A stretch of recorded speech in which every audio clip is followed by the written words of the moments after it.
জান্নাতুল সুমাইয়া হিমি গণধোলায় খেলেন। শুধু ছোট পোশাক পরে শুটিং করতে গিয়ে গ্রামবাসীর হাতে ধরা পড়লেন। শুনে আপনি যদি চোখ কপালে তুলেন তাহলে বলি আপনি একা নন। এই গুজব ছড়িয়ে পড়েছে ফেসবুক, ইউটিউব আর ইনস্টাগ্রাম আগুনের মতো। কেউ বলছে শালীনতা হারাচ্ছে টিভি ইনস্টাটি, আবার কেউ বলছে গ্রামবাসী একদম ঠিক করেছে, শেখাতে হবে অভিনেত্রীদের। কিন্তু সত্যটা জানেন, এই ভিডিও ছবিগুলো পুরোটাই ভুয়া।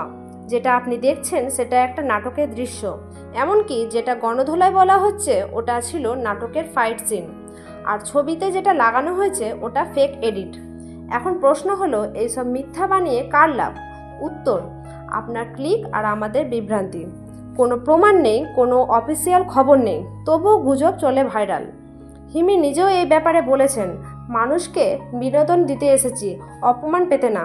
দয়া করে যাচাই না করে কিছু বিশ্বাস করবেন না। এই ধরনের গুজব সমাজে শুধু ভুল বার্তা দেয় না, একজন নারীকেও অপমানিত করে, যার প্রতিবাদ হওয়া উচিত। আপনি কি মনে করেন এই ধরনের ভুয়া খবর বন্ধ হওয়া উচিত না? মন্তব্য জানান আপনার মতামত।